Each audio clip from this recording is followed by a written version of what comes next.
Hello everyone, and welcome to another episode of Perspective Philosophy, where we try to better our perceptions of the world through philosophical discussion. Today I will be responding to a Cosmic Skeptic. So Cosmic Skeptic actually just made a video defending veganism as a meat eater.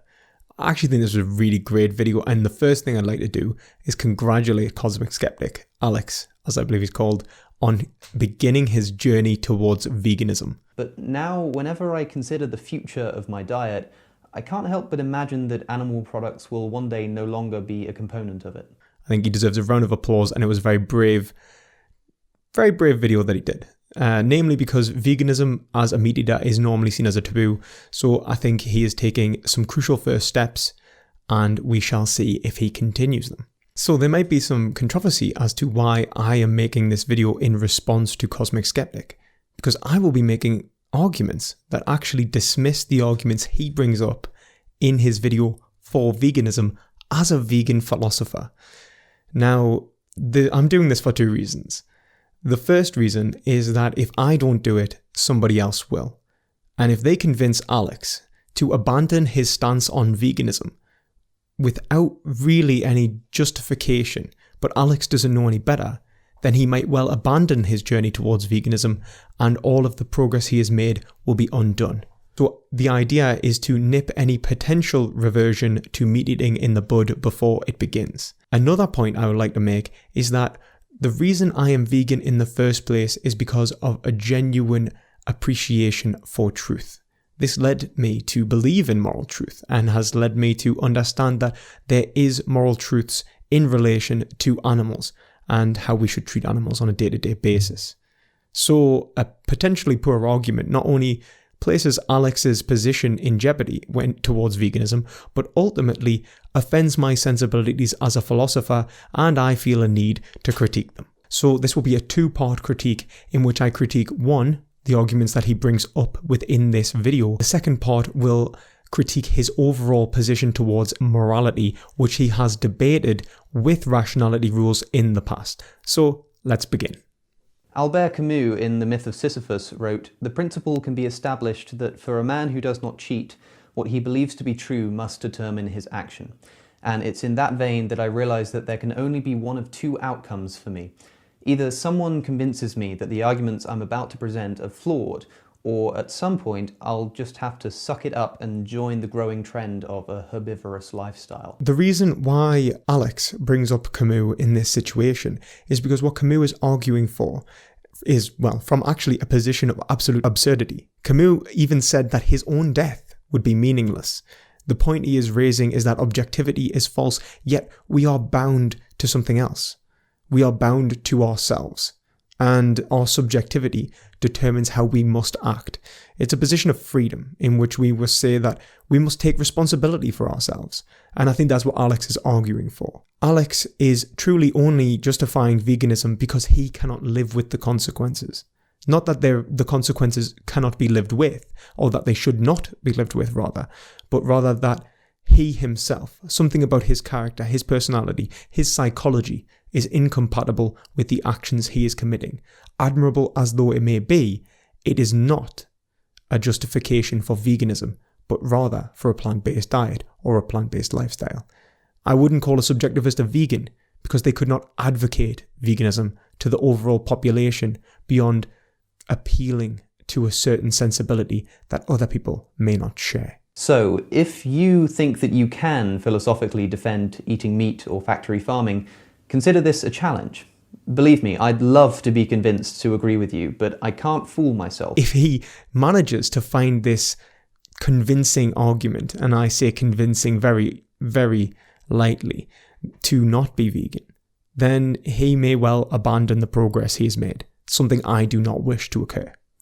And not only that, I think all of the sentient beings, all of these billions of animals that are killed every year for taste sensation, would be placed in jeopardy by these arguments that can and will be made by individuals who will advocate for a non-vegan lifestyle.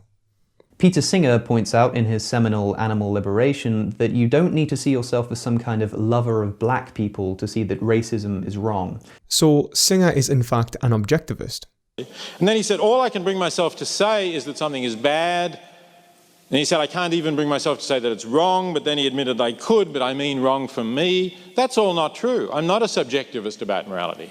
Because we have the capacity to reason, because we can all put ourselves in the position of others, because we can get together as social communicating beings and discuss what is best for all of us if we do put ourselves in the position of everyone, we can talk about what is wrong simpliciter, meaning wrong for all of the beings, all of the sentient beings who will be affected by it. That the boundary we've constructed between human beings and other animals is completely arbitrary and almost entirely unjustified.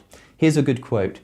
In the popular mind, the term animal lumps together beings as different as oysters and chimpanzees, while placing a gulf between chimpanzees and humans, although our relationship to those apes is much closer than the oysters. The point is that he is arguing from a secular position that they are moral truths.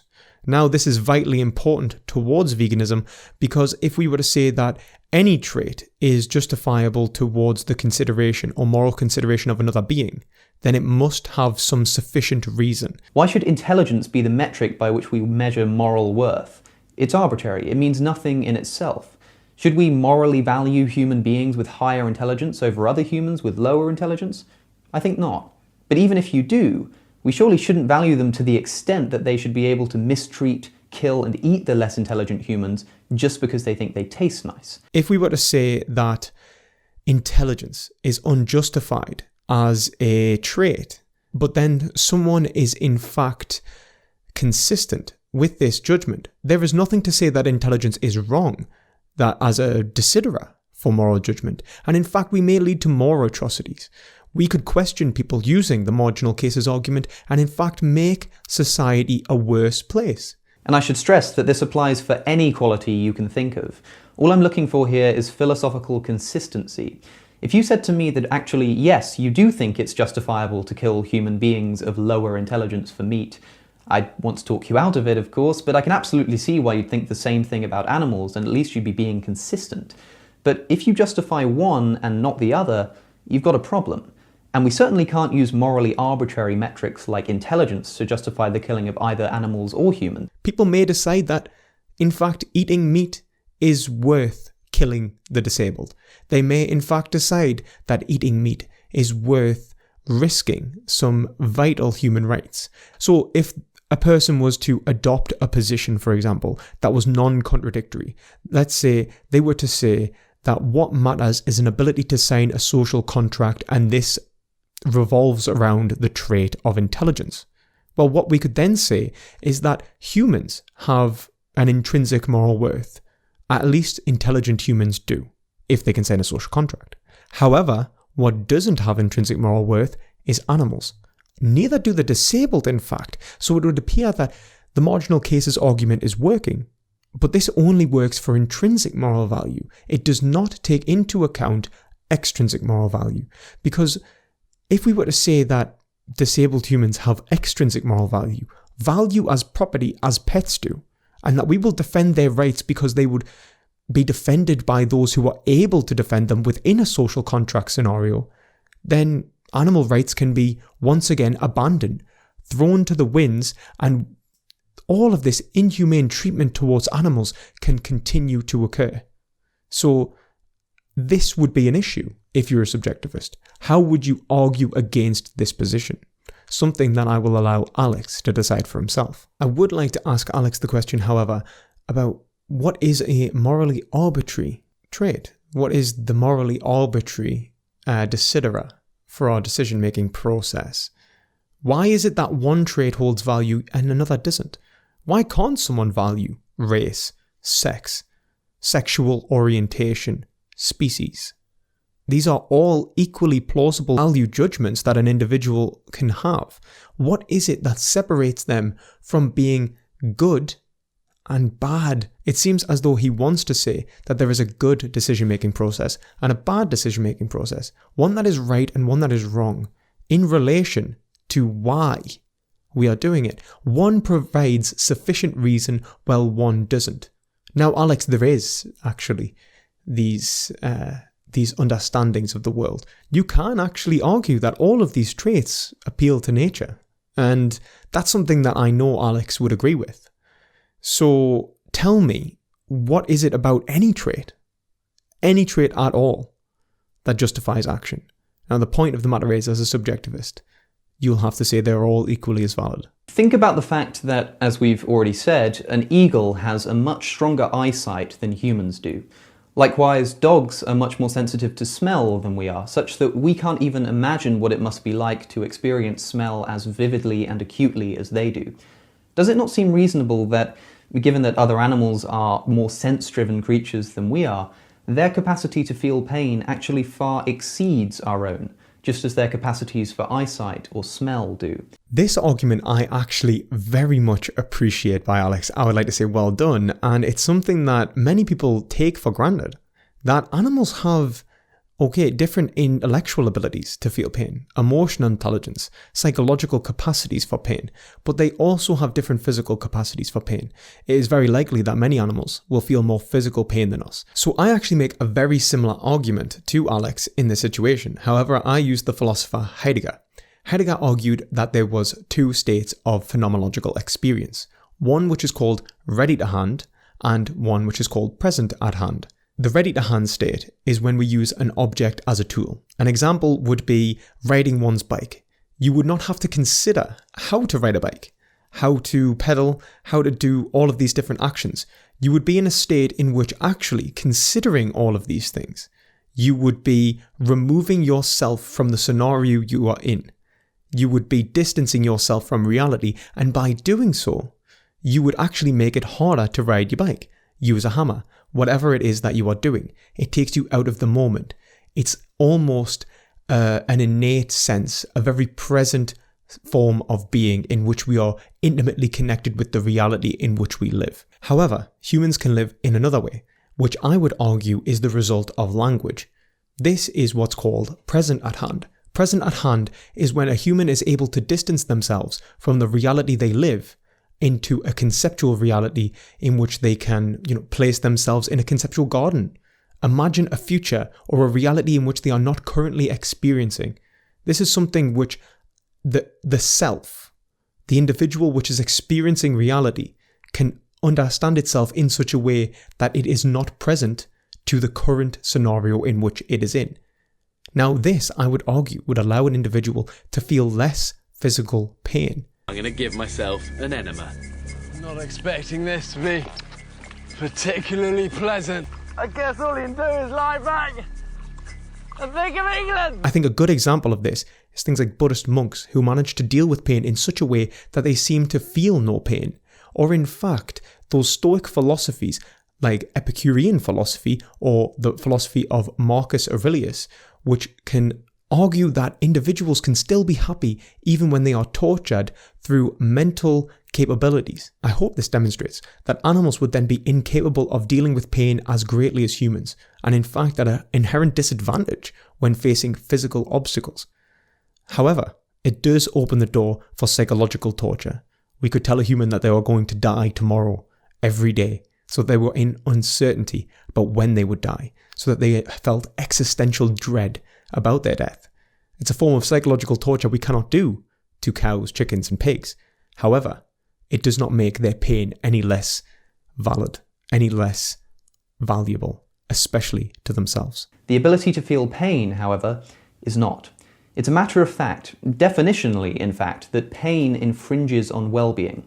It's reasonable to consider well-being the goal of morality, even if it's just subjectively so.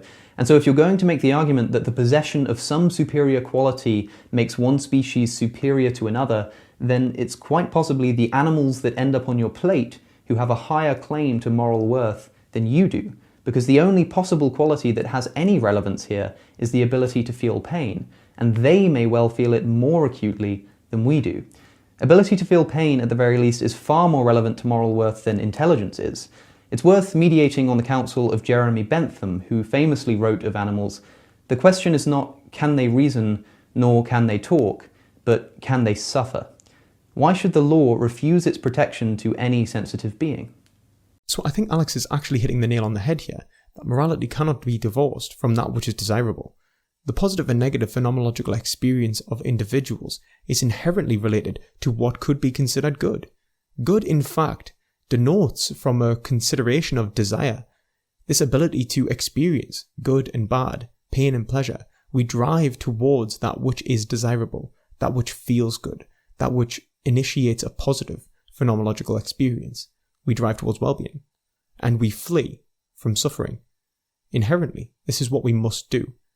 Now, this will actually lead to an objectivist position, a position I will discuss later in this video. Now, the point is actually, I would argue, from a subjectivist stance, that Alex is making a fatal flaw, because the expression of any desire comes from the ability to desire in the first place. I think someone like Nietzsche could argue that as a subjectivist, the only individual's desires you should consider are your own, and ultimately your desires come from the will and this willing. So what we need to do is satisfy your will in the greatest way possible.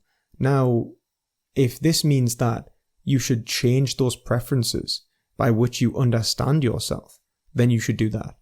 Kill animals, for example, until you start to feel nothing for them, because you will stop feeling guilt for when you consume them and be able to enact your subjectivity with much greater strength upon the world.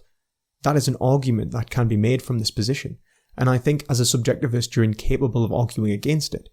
And it's one of the main reasons why Nietzsche warned of nihilism being a genuine threat to the West. And I hope that you realise that the threat of nihilism from this position is indefensible. This will probably sound really weird at first, but bear with me. Imagine the same situation. You're about to enter the world and you're currently behind the veil of ignorance in the original position. But it's not that you're about to enter the world as a human being, as Rawls had it. Instead, you're about to enter the world as a thing. As in, you could be any object in the world and you have no idea what you're going to be. So not only could you be white or black or rich or poor, you could be a brick, or a tree, or a mobile phone, or a pig, or a cow, or a human being. You could be anything, you have no way to know. Okay, so now design society. So this is where things are going to get a bit rocky for me, because using John Rawls is definitely not something I would do as a vegan. Not because I don't appreciate the philosophy of John Rawls, and I do appreciate that his philosophy is pretty decent, but because it's being criticised so heavily. In fact, to dismiss this position is far easier from a Rawlsian position than the position of Peter Singer. Let me explain why. All we must do is dismiss the rationality that is being used in the veil of ignorance from which Alex describes.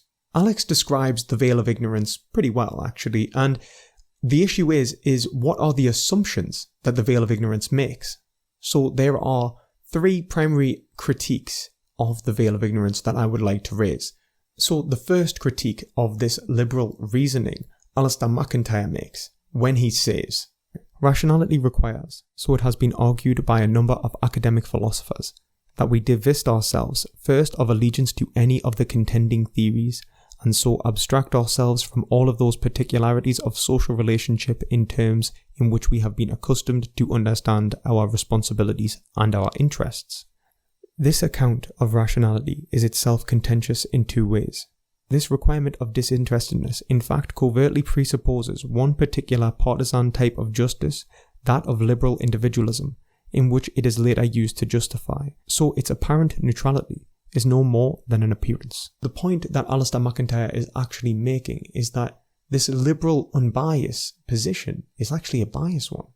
It's already assuming that this is the best way to reason in the first place, and that is what he is actually contending within his book Whose Justice and Which Rationality, in which he shows that John Rawls and Nozick hold equally as valid rationalities. However, choosing between the conclusions of these rationalities is very difficult indeed, and we require a greater understanding of morality itself.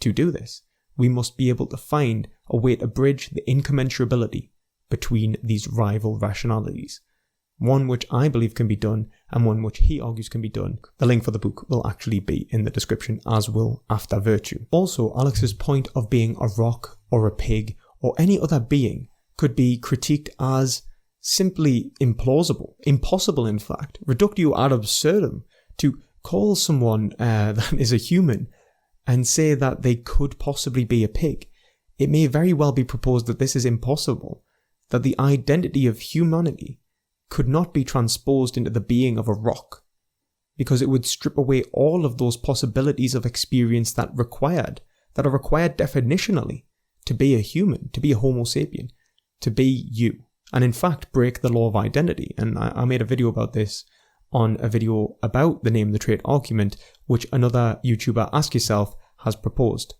So I suggest you go and watch that one. Furthermore, transposing yourself into another being could be seen as merely anthropomorphizing the being. You are justifying the treatment of a pig because you've already turned them into a human. You've already assumed that you could be a human pig. You've already assumed that those qualities which you value in yourself would exist within the pig. What if the pig did not have the same phenomenological experience? Some argue that pigs do not feel pain. Now, this is something I would argue against, but it's not something in which necessarily needs to be the case. People may not even value pigs to the point in which they would say that the life of being a pig would be so undesirable to me that I would wish for death. How would you argue against that? Are you willing to take that risk? Chickens outnumber, I'll remind you, humans 3-1, so you've got 3 times as much chance of entering the world as a chicken. Nobody in their right mind from this position would design a society that permits the meat industry as it exists today. So my final critique of this Rawlsian position actually comes from Robert Nozick, who argues that this concept of maximin reasoning being deployed in the veil of ignorance is unjustified. You're assuming that another individual would not make the decision to take that gamble, to take that risk, and that they would be irrational for taking that risk, when this might not be the case. People play the lottery. They like to gamble because sometimes the risk outweighs the consequences. Sometimes the ends justify the means. I might take that risk and go double zero, go absolutely insane in the risk taking if the reward was great enough. What if I was king of this society? Does that not mean that it would be worth the risk? That, okay, I might be subject to slavery and death, but I could also have an absolutely luxurious life. What's the risks? What's the rewards? And assuming that certain individuals will choose a certain risk-reward ratio is already assuming that you understand how individuals think and behave and what they value in the first place. But this is an interesting consideration. Should we consider the life of a pig as equally morally valuable to the life of a human? Well, no. At least you don't have to. I can't count the number of times I've heard someone say to vegans something along the lines of, well, if you were on a desert island with a pig and a human being and you were about to starve, which one would you kill and eat? So first, my distinction between human experience and animal experience would not denote to the innate value of one's life over another. I don't think that exists. I do think animal lives and human lives are innately equal, but rather the phenomenological experience of both need to be considered. If there is an animal that would have a greater experience than a human, a longer lifespan, a greater capacity of feeling pleasure, and there was a human that had a lower capacity for feeling pleasure, in fact they may be close to death, feeling a considerable amount of pain, I think it could be justified that killing the human would in fact be the more morally acceptable and advantageous route to go. Now, controversial as it may be, that is what I believe our decision-making process must entail. However, Alex does make the point, and rightly so, that we aren't deciding between the lives of a pig and a human, but rather the trivial interests of one individual for the most vital interests of another. It's more like choosing between saving a drowning sheep or giving a human child a piece of chocolate that it will enjoy. Which would you choose to do? Save the sheep or give the child the chocolate? I know what I'd do. I'd save the sheep. And I wouldn't save the sheep because I value the sheep more than I do the human. I'd save the sheep because I value its life over a transient moment of sensory pleasure for the human. It's not about whether we value animals as much as humans. It's about whether we value animals as much as human taste buds. Peter Singer says this best in the quote that I'm not going to read out, and you can read it yourself. It's going to be on screen. There it is. Look at it. Isn't it great? Very good quote. One of my favourites, actually. There we go. So, welcome to the second part of this video, in which I will be investigating cosmic skeptics' underlying meta-ethical assumptions. Now, Stephen advocates for the idea that morality is objective, that there are facts that can be known about ethics, and that ethical statements are propositions that contain truth value. He thinks that there are moral facts. I've always maintained a non-cognitivist approach, believing that morality is entirely subjective and has no basis in analytical or empirical facts. This is very important in regards to moral truth because it lets us understand whether he is justified for going vegan and for not going vegan, how his decision-making process actually occurred. What the word good actually means in the first place is vitally important to any decision-making process, of course. So let's investigate it together. Otherwise, the key point is this. I agree with Stephen that you can't get an ought from an is. I agree that you need an ought in the premises to get an ought in the conclusion. I just don't think that you can do it. I agree that if axiomatic oughts do exist, then you can use them in your premises and morality can be objective. I just don't think that they do exist. If I'm wrong about this one single thing, the existence of axiomatic oughts, my entire criticism crumbles. So let's jump into why I'm not convinced by Stephen's description of them, using his examples as much as possible. And if I seem to be repeating myself or overdoing a point, it's because this is quite a confusing topic and I want to ensure that we're all on the same page. Axiomatic oughts are feelings of obligation that exist self-evidently, and they do so without proof or argument. They just are. They're facts of nature. An example is my current conviction that I ought to survive. I didn't reason myself into this ought, I just have it. It's an axiomatic fact of nature, not an assumption. So Alex's problem with objectivist ethics is that of the is-ought distinction, raised by David Hume, and is a very worthy reason for being a moral skeptic. It's usually the reason most people give, in fact. It happens to be one of the most popular critiques of moral realism. However, it is actually been defeated numerous times now. So I think Rationality Rules did a good job arguing against this. So no offense to Rationality Rules, and I hope he doesn't take this the wrong way, but I do think Ayn Rand did a better job of arguing this case in her book The Virtue of Selfishness and Atlas Shrugged, which is actually the first one, but The Virtue of Selfishness is much easier, and I would recommend just reading the first chapter on the objectivist ethics, in which she argues that there is a necessary condition for humanity, that the good of humanity is not something that we can induce, but rather something that we can discover. So in other words, there is a fundamental good given by human nature itself, that there is this axiomatic ought. However, Rationality Rules' premise for his argument from deriving an ought from an ought, Sorry, Charlie, was I interrupting you? Was I waking you up or keeping you awake? So, Rationality Rules proposes an argument for deriving an ought from an ought. Now, this is actually a fair argument, however, his first premise begs the question. It seemed dissatisfying, but so too, at least in my opinion, are all axiomatic facts. While it's not justified, it really is the case that I have this compulsion, this ought, this impulse, this urge to behave in a certain way, and this can be objectively verified through the scientific method, and so it's a scientific fact. And what's more, thanks to Darwin, we now know precisely why I have it in the first place. This is all true, of course. It's true that you have this compulsion. It's true that we can explain why you have this compulsion. It's true that most people in the world share this compulsion. But none of this makes the compulsion itself true. So now, with that, I want to show why I think this specific confusion leads to the downfall of Stephen's ethical framework.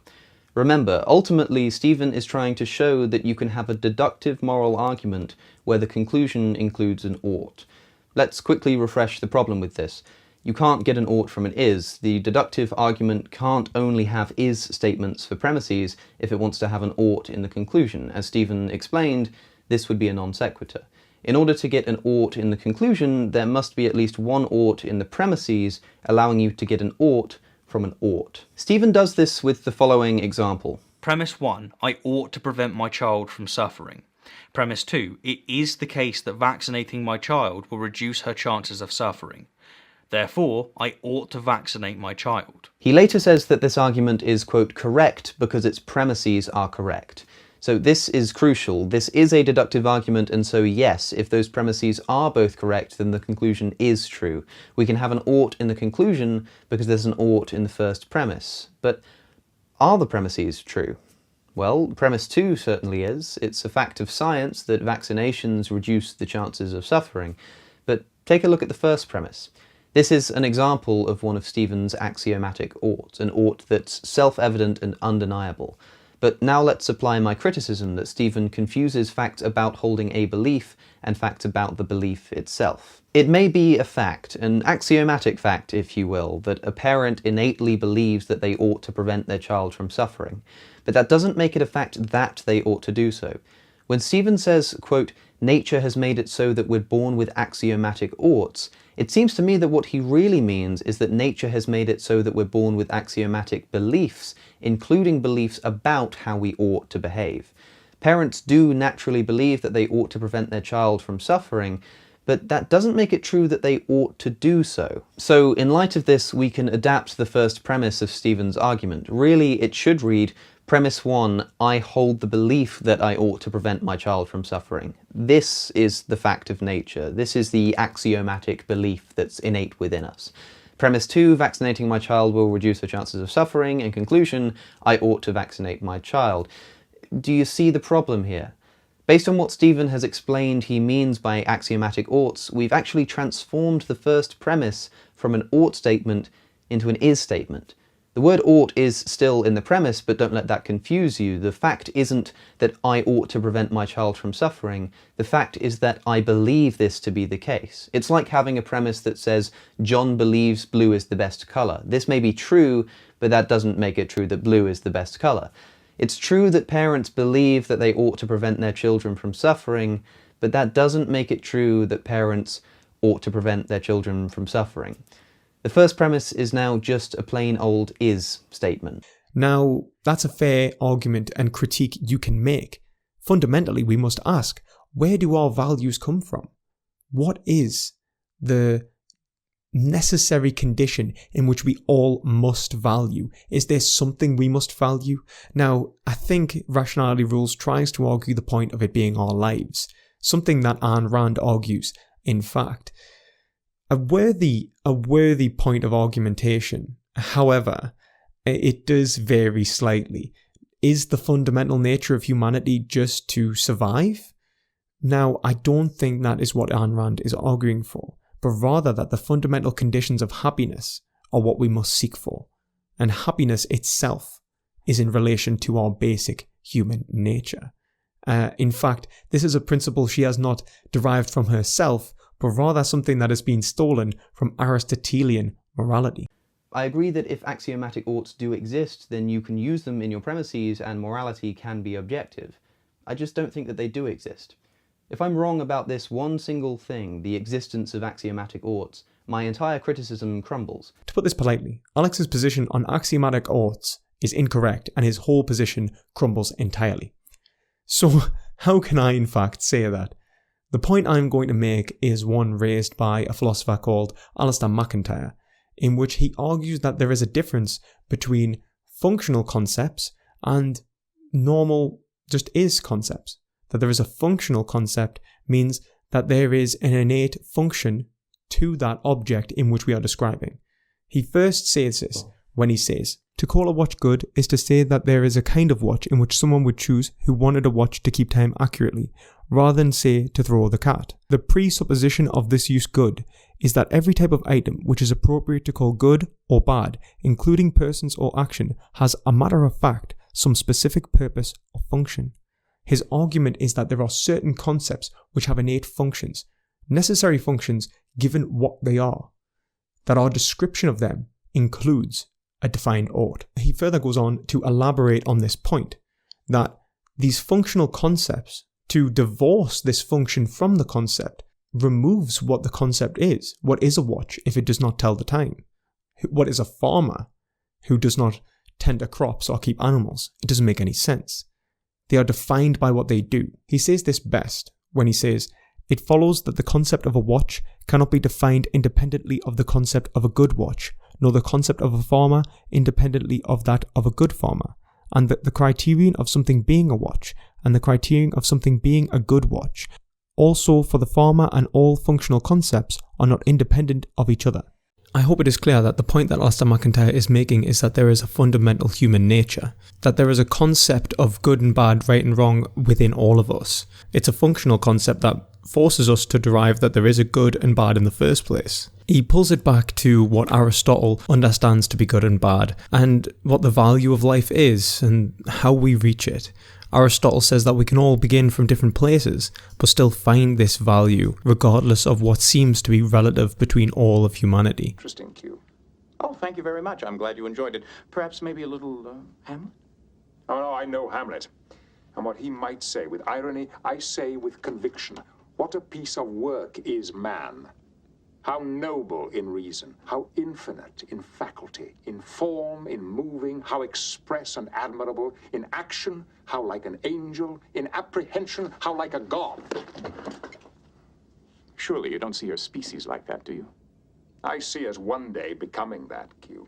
Aristotle did take this position, and it's a position I wish to defend. And I don't think it's even incompatible with Aristotle's understanding of individuals.